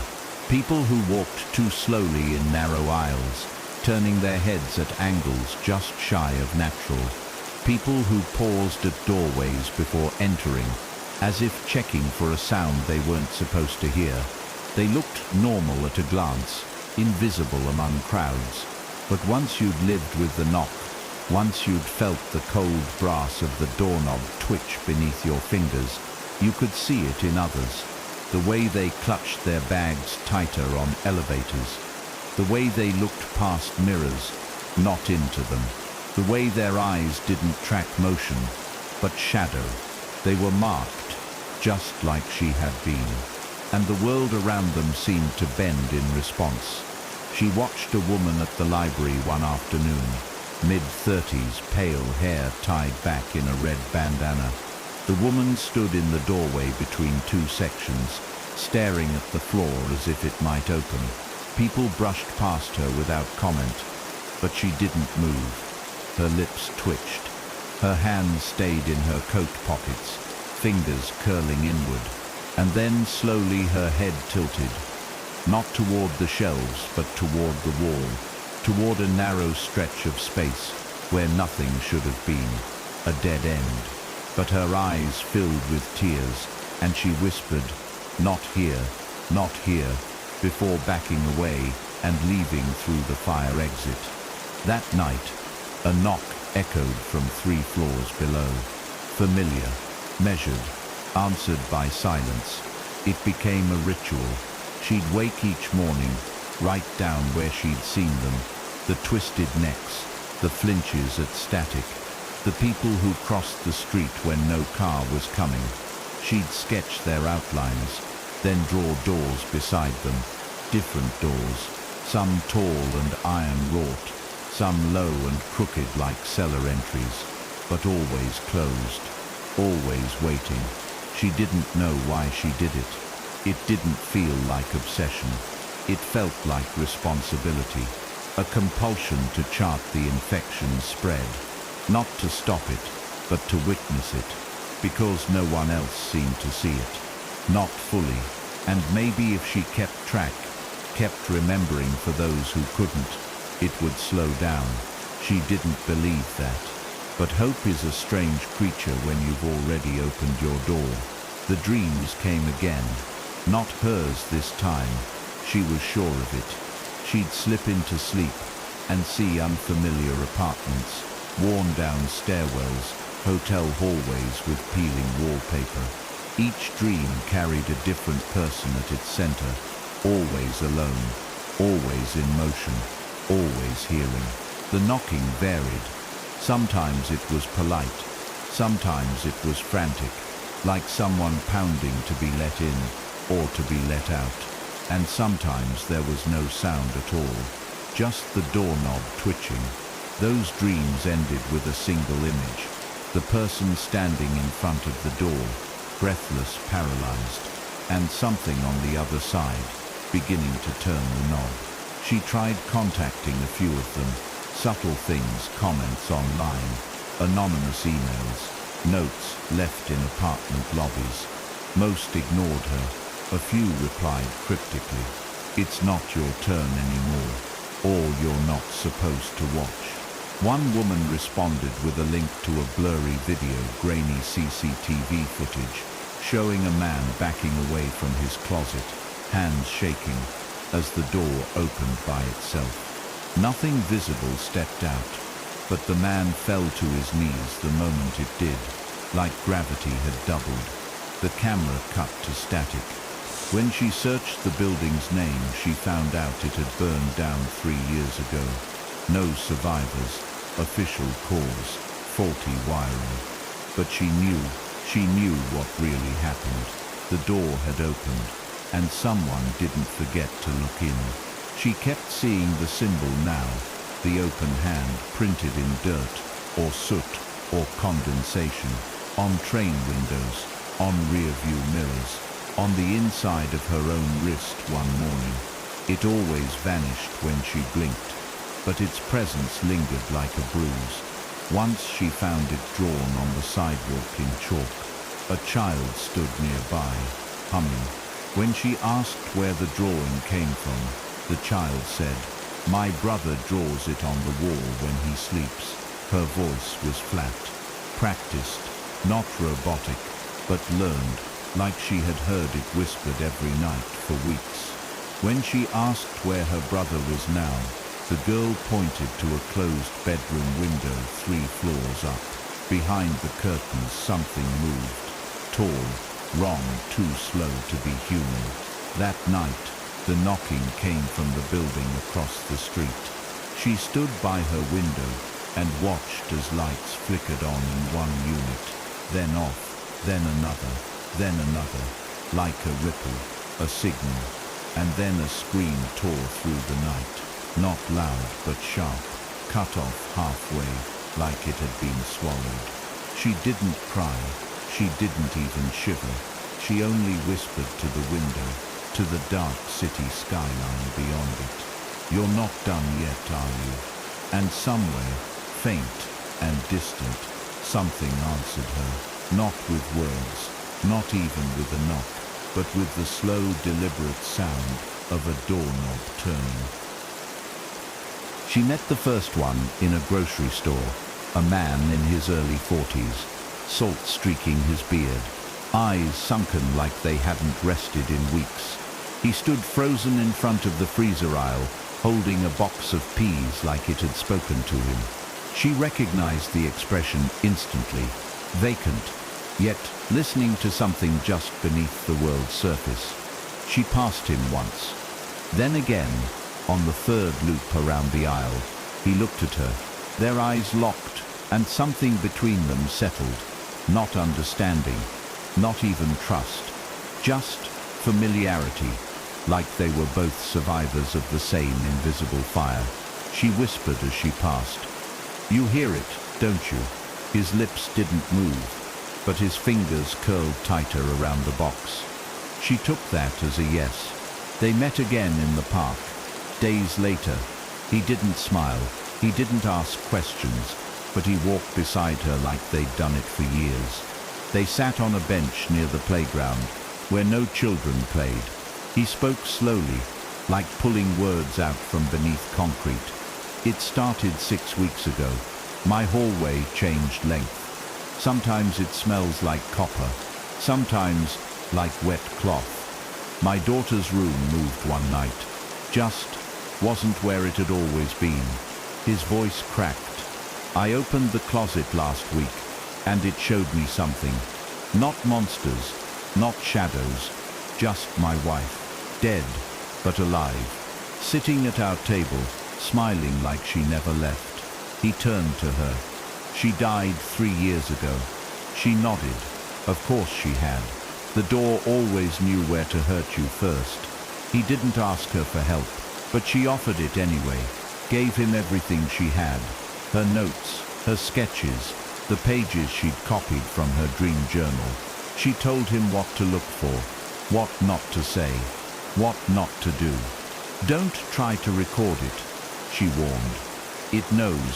Don't ever tell it what you're afraid of. It'll give it a name." He listened like a man. Drowning listens to the instructions of someone on shore, grasping not for rescue, but for context, for meaning. He took the notes, thanked her, left without looking back. That night, the knocking came again. Different this time. Too many knocks. Too fast. Too hungry. And this time, it wasn't from his apartment. It was from hers. She didn't sleep. She sat with her back against the closet door, every light on, every mirror covered. Her windows reflected nothing. Her breath fogged glass that shouldn't have been cold. She heard footsteps in her kitchen, too light to be adult, too slow to be child. And then silence, that thick, swallowing kind that fills your ears with the sound of your own blood. Then a knock. One, clear, deliberate. From her bedroom door, she didn't move, she didn't breathe. And in that moment, she understood. Trying to help someone else had brought it back. The door never left. It only waited for you to think you were free. She reached out to others more carefully. After that, small comments, vague observations. A text to a friend she hadn't spoken to in years. You ever feel like a room is listening to you? No reply. A week later, she read that same friend's obituary in a local newsletter. No cause of death listed, just a quiet memorial, no service. She tried to find an address. The building number was familiar. Her chest sank when she realized it was the same block where she'd seen the chalk handprint on the sidewalk. The same corner where the little girl had pointed to the moving shadow. Too many overlaps, too many doors, and now they were opening faster. She saw it in the city, in the subway stations that glitched for a second, showing doors that hadn't been there before, in the staircases that ended with walls, in the people who stood motionless at bus stops. Even after the buses came, she began collecting newspaper clippings, obituaries, missing persons, unexplained electrical outages.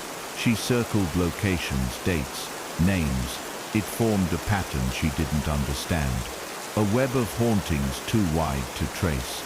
The knock wasn't just spreading, it was returning, calling back those who had once heard it, but chose not to open, or those who had, and wished they hadn't.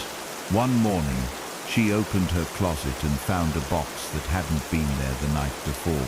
Inside, the drawings she had given the man in the park, neatly folded, carefully returned. On top of them, a single scrap of notebook paper with just 5 words in his handwriting. It doesn't knock anymore. She closed the box slowly, sat down beside it, and cried, not from fear, but from understanding. His door had opened, and like hers once did, it had taken everything. But this time, it wasn't finished. Because this time, the door was still open. She began to dream of crowds, rooms packed with strangers whose faces melted into static. The moment she tried to remember them, they all stood in front of doors. Dozens, hundreds, lined up like gravestones or confession booths. The knocking wasn't staggered anymore, it was unified, like an army at attention. And then, one by one, each knob began to turn. The dreams didn't end in screams, they ended in silence. A kind of silence that sounded like something ancient inhaling for the first time. She woke with her ears ringing and her hands clenched so tightly her fingernails left crescent wounds. And still, no knock came. Not to her. Not anymore. But she no longer found comfort in that. She understood now it had moved on and found more willing hosts. The city began to shift in ways too specific to be coincidence. A tenement building was boarded up overnight after tenants reported impossible floor plans and vanishing staircases. A train station shut down with no explanation, and those who had used it reported losing hours. They couldn't remember. People began drawing the hand symbol on alley walls and under overpasses, like a secret signal passed between the initiated. She followed one trail of markings across 7 blocks, each growing darker and more detailed, until it ended at the mouth of a dead-end service tunnel. Carved into the concrete wall at the end, in gouged and splintered lines, were the words, "It waits where it's needed." She turned and walked away. But something followed. Not footsteps, just intention. She no longer searched for doors. They revealed themselves now, sometimes in her dreams, other times in the gaps between blinks. She could pass a familiar hallway and suddenly notice a new shadow at the end of it. Angular, still, patient. She began taking different routes home, avoiding reflective surfaces, sleeping with headphones playing white noise. But it didn't matter. The doors weren't chasing her. They were multiplying, and the people who opened them weren't being taken away anymore. They were being changed.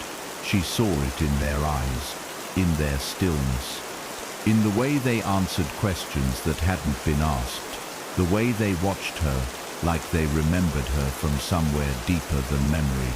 One woman passed her on the street and whispered, "He said, you helped him." She didn't ask who. She didn't need to. Her chest tightened, her throat closed. The woman smiled with eyes that didn't match the rest of her face. "He said the room was beautiful once you stopped resisting it." Then she turned and walked into traffic. No honking, no screams, no crash, just gone.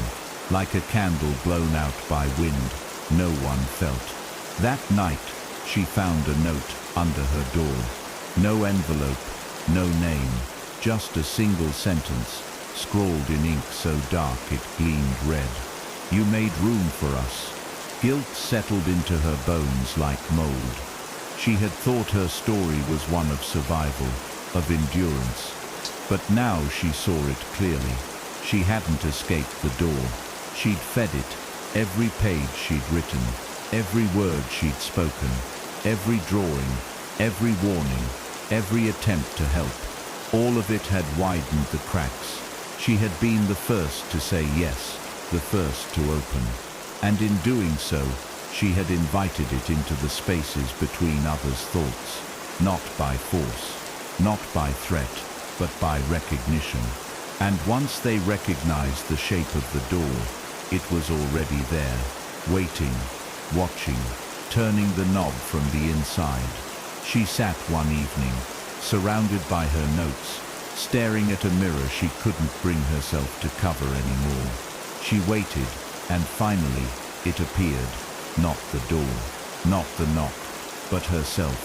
The version she had seen in dreams, the one who walked willingly into the room. She didn't speak. She didn't blink. She just smiled. And in that moment, the mirror cracked.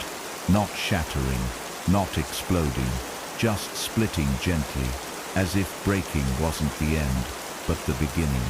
Her reflection turned and walked away, leaving the glass empty, not broken, not haunted, just ready. The doorknob behind her twisted once, slowly, silently, and stopped. She didn't move. She didn't scream. She simply wrote one last sentence in her notebook before closing it forever. If you're reading this, you've already heard it. It began with a list. Names she didn't recognize, but couldn't ignore. She found them written in the margins of one of her old journals. Words she had no memory of scribbling. Some were first names, others were full addresses. Some were only initials, next to dates that hadn't arrived yet. But every time she tried to throw the page away, it reappeared in a new place, taped to her bathroom mirror, folded inside the cereal box, even once tucked under her pillow. She stopped fighting it. She started searching instead. Most of the addresses led nowhere. Abandoned lots, demolished buildings. But a few led to people like her. Survivors. People who had heard the knock. People who had opened the door and lived. They didn't call themselves anything. There was no name for what they were. But when they met, at first in twos and threes, then in larger groups, it felt less like discovery and more like memory, as if they had always known each other, deep beneath the waking world. Some were young, others gray-haired. A man with trembling hands said the door first came to him in 1973. A girl of 12 recited dreams in exact detail, dreams none of them had ever spoken aloud, but somehow recognized. One woman had never opened her door, but claimed to see through it. "It's not what's behind it that breaks you," she whispered. "It's what it reflects." The room doesn't show ghosts, it shows choices, and all of them understood what that meant. They met in strange places, abandoned subway terminals, closed cafes, the upper floor of a condemned church. Wherever they gathered, silence followed. Devices malfunctioned, time stuttered. One man swore his watch ran backwards every time they spoke. They shared sketches, dreams, smells. Someone described the scent of the room behind their door as cedar and rot. Another remembered ash and sugar. They compared sounds, not just the knock, but the things they heard afterward. One woman spoke of lullabies sung in reverse. Another heard his own voice calling from behind the walls. They weren't theorizing anymore. They were building a map, a pattern, something big, something ancient, something coming back. She said little at first, but the others turned to her naturally. She had gone further than most, into the room through the memory, and back again. They called her the returned, though she hated it. They asked questions she didn't know how to answer. What was the room for? Why did it change for each of them? Was it alive? Could it be destroyed? She didn't lie. She told them what she had felt. The door wasn't chasing anyone. It was remembering them, and it wasn't looking to consume. It was trying to return. To what? None of them knew, but the consensus grew. They weren't being haunted. They were being called home. The meetings grew longer, riskier. The more they remembered together, the more the world around them began to shift. Walls warped. Light flickered. Entire blocks lost power. The night 5 of them stood in a circle and tried saying the names of their doors out loud. One man disappeared, mid-sentence. Just gone. No sound, no flash. One moment he was there, breath steaming in the air, and the next the outline of his coat floated down like a feather. After that, they stopped speaking names. They burned the papers, spoke only in riddles and sketches, but still, the feeling deepened.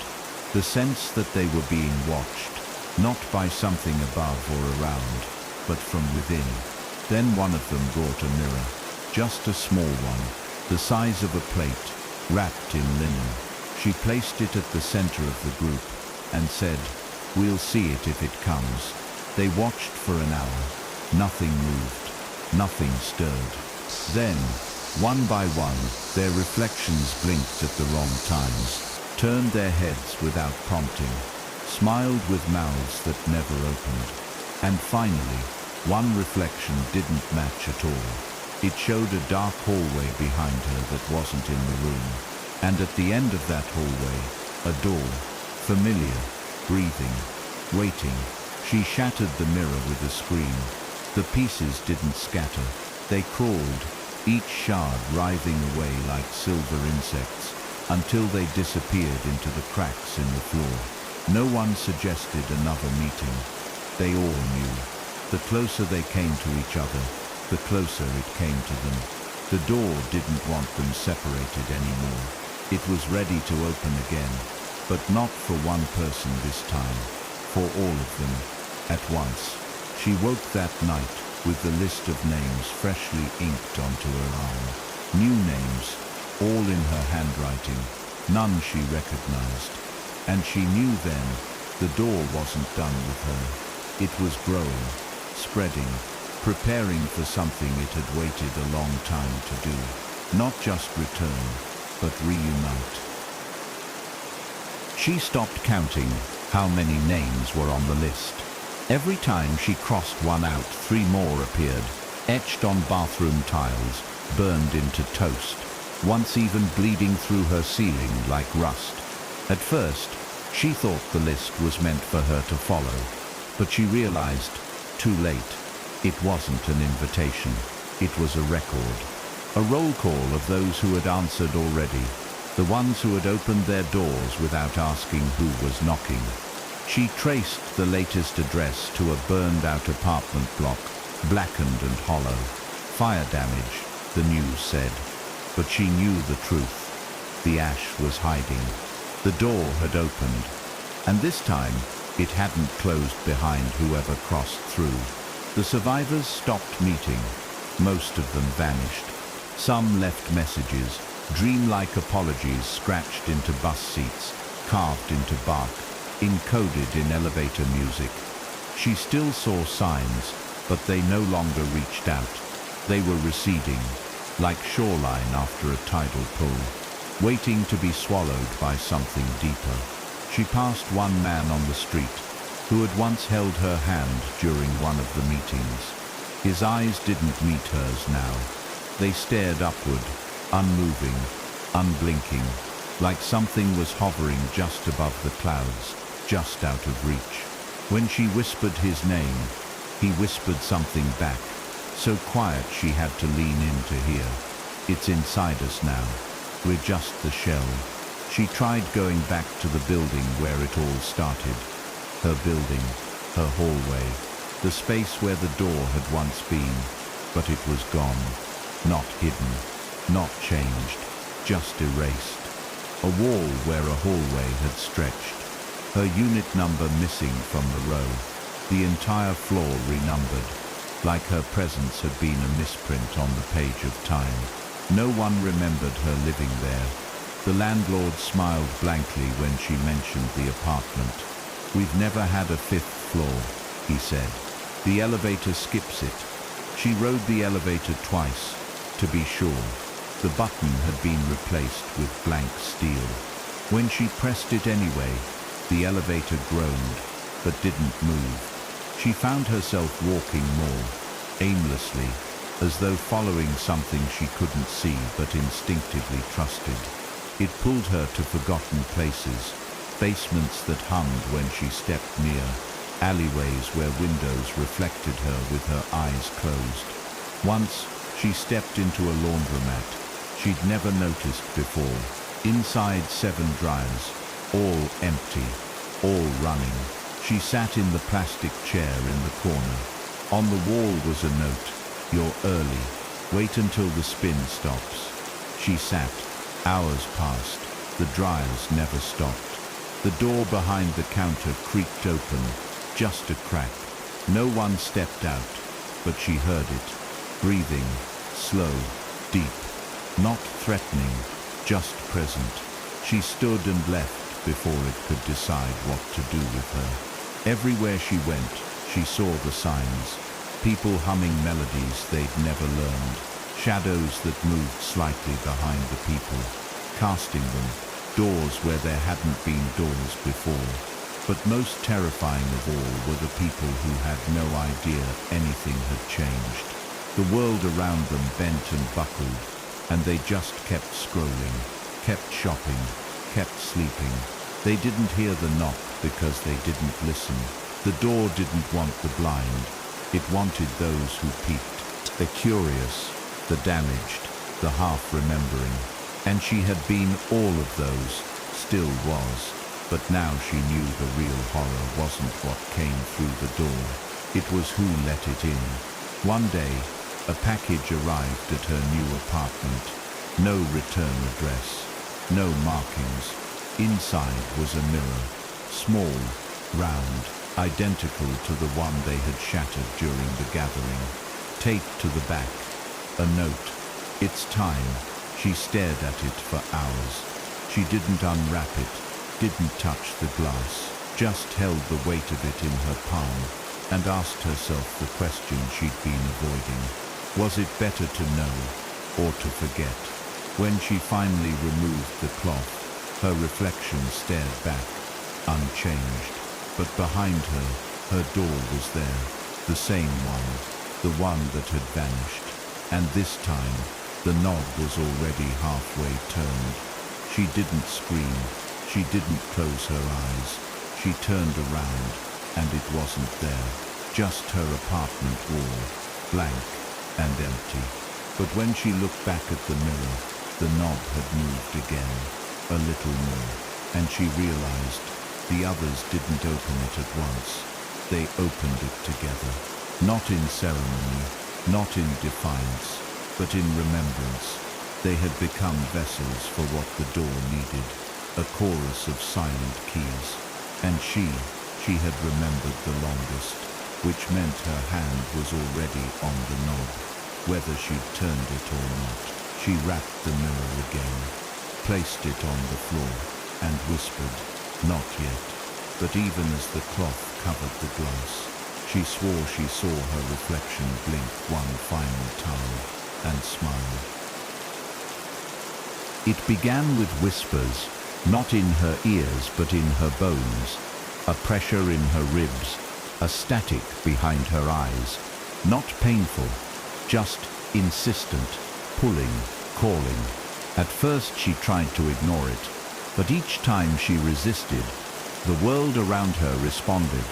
Her light bulbs flickered in rhythms she'd heard before, 3 short, 2 long, 1 pause, Morse code for come. She turned off her lights. The knock returned, this time from her closet, then her mirror, then her phone. She hadn't installed any apps that made tapping sounds, but when she picked it up, a message scrolled slowly across her locked screen. "You're not alone." Below it, a GPS location she didn't recognize. The coordinates led her to a building that didn't exist on any map, a warehouse just outside the city, wrapped in fences that had long since fallen. She arrived at dusk. The sky was the color of bruised fruit, thick with clouds that didn't move. She wasn't the first one there. They stood scattered across the lot, people like her, half awake, half away, faces pale with recognition. Some she remembered from the meetings, others only from dreams. One woman sat cross-legged in the dirt, humming a lullaby in reverse. A man with a cracked wristwatch whispered, "It's stronger now, more complete." No one asked who had called them. They all already knew. Inside the warehouse, time felt off. The air was still but carried the weight of breath. No lights worked, yet everything glowed faintly, as if lit from beneath the floor. A door stood in the center, not built into the wall, not connected to anything, just standing there, upright, alone, familiar in every way. Wood splintered at the edges, brass knob slightly tarnished. It was the same door, the same one from all their homes, all their dreams, somehow shared, somehow singular. They circled it slowly, some wept, others touched it gently, like it was a casket or a memory. None dared to turn the knob, not yet. One by one, they began to speak, not to each other, but to the space around them. Confessions, regrets, echoes of choices made, and doors opened. A man admitted he let it in because he thought it would bring back his son. A woman said the knocking started the night. She considered ending her life. Another said nothing but held up a mirror, and in its reflection, the door behind them smiled. Each story was met, not with sympathy, but with understanding. They had not been chosen. They had not been victims. They had invited it, not always knowingly, but willingly, because something in them had always wanted to see what was waiting beyond. The door didn't move, not at first. It simply listened, and that was worse, because it meant it was real, conscious, aware of them all. She felt it like a second heartbeat, synchronized with her own. The knob quivered, the wood pulsed, a low hum filled the room, not mechanical, not audible, but remembered, felt, like the last breath of someone you couldn't save. Then a child stepped forward, no older than 10, eyes wide with calm. She placed her palm against the door and said, "It's not bad, it's just hungry." No one stopped her, and when she removed her hand, the knob twisted a quarter turn. No one had touched it. The door had moved itself. Panic bloomed, but only briefly. Not fear of the door, but of what it meant. If it was moving on its own, it was nearly ready. Ready to do what? No one could say. Only that it required all of them. She stepped forward, her chest tight, throat dry. The others made room. The child looked up at her and nodded once, like she had been waiting just for her. She didn't speak. She just raised her hand and touched the knob. It was warm, not with heat, but with memory. A warmth that flooded her chest with flashes of everything she'd ever feared losing. Her mother's face, the smell of her old room, a question she'd never dared ask. And then, stillness. Not peace, just stillness. And in that stillness, she knew the door wasn't looking to take them. It was looking to be welcomed, but no one turned it. Not yet. They all backed away. Some sobbed, some screamed, some just stared. The door remained, waiting, watching. One man tried to leave, but the warehouse doors were gone. Not locked, not jammed, just erased. Behind them the door throbbed once like a heartbeat. Someone whispered, "It's us. We're the key." And she understood. Not one person, not one moment. All of them, remembering together, connected not by trauma, but by curiosity. The kind that breaks the world open. And behind the door, something old, something beautiful, something terrible, something they had already let in. No one spoke for what felt like hours. They just stood there, strangers who were no longer strangers, united by the rhythm of a knock that had stopped echoing but never left them. The door didn't move again. It simply existed, like a memory refusing to fade. And in its stillness, it began to reveal its truth. It had never wanted entry. It had wanted permission, not to step inside their world, but for them to step out of it. That was the invitation. That was always the knocking. Not a warning, not a threat, a question. And now, at last, enough of them had said yes. Even without words, that collective memory formed a key. Someone tried to pray, whispered words of comfort to a God that might still be watching, but the prayer curdled in the air, fell flat, and hung there like fog. Not because prayer didn't work, but because the door wasn't listening to hope. It was listening to memory. The pasts they tried to bury, the things they never said out loud, the choices they made in silence.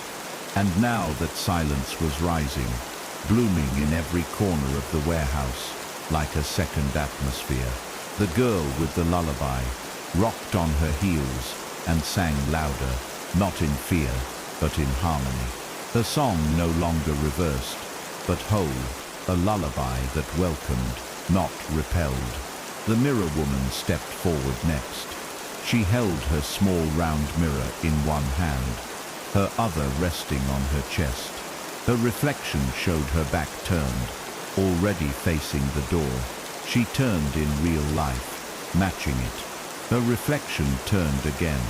It smiled. Behind the reflection, another door, then another, and another. Dozens. They were layered behind her like nesting dolls, each one identical, and yet impossibly deeper than the last. The mirror cracked just once, a single line, like a heartbeat on an EKG.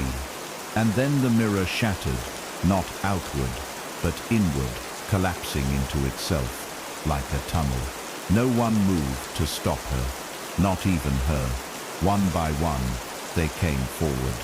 Not all, but enough, touching the knob, touching the door, whispering names, the names of things they had lost, the names of things they had never dared to want. The warehouse wasn't a space anymore. It was a vessel, a living room for memory, shaped by those inside it, And the door was only ever a mirror built from belief. A shared shape that waited for enough people to remember it at the same time.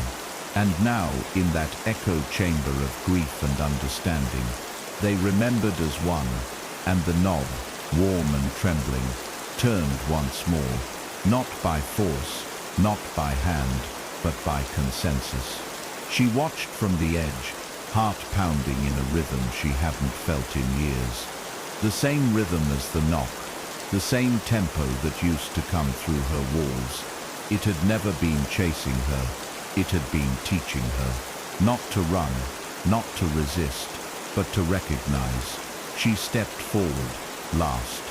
Her hand reached out, and just before touching the door she whispered, "We're ready." The door didn't open violently. There was no gust of wind, no scream, no flash of light. It simply swung open, slow and wide, revealing what lay beyond. There was no hallway, no room, no fire, no darkness.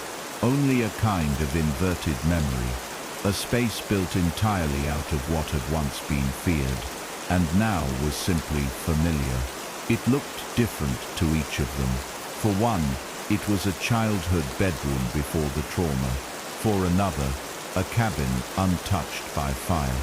For her, it was the life she would have had if the knock had never come. A version of herself laughing on a couch she never bought, reading a book she never wrote, next to someone she'd never met, but somehow loved with her whole soul. She stepped forward. The room embraced her, not like a place, but like a recognition. It didn't consume, it welcomed, and still that didn't make it safe. Not all of them crossed the threshold. Some stayed behind, and those who remained would forget, slowly, like fog lifting in reverse. The memory of the door would dull to a dream. The knocking would never return, but sometimes they'd see a reflection they didn't recognize, or pass a doorway they knew wasn't there before, and they would wonder what they chose, wonder what they turned away from. But the ones who walked through would never wonder again, because they had seen what waited beyond, and whether it was heaven, hell, or something older than either. They had answered the question the knock always asked, "Will you let it in?" And that was only the beginning. The door may have opened, but what stepped through it is still out there echoing in forgotten hallways, in the silence between knocks, in the shadows behind the mirror. If this story kept you listening, if it made you wonder what's real and what might be waiting just behind your door, then you're exactly where you're meant to be. We tell stories here, haunting, human, unforgettable stories that live with you long after the screen goes dark. So don't forget to like, share and subscribe for more deep, unsettling and emotional tales that blur the line between memory and myth. The next knock might be for you.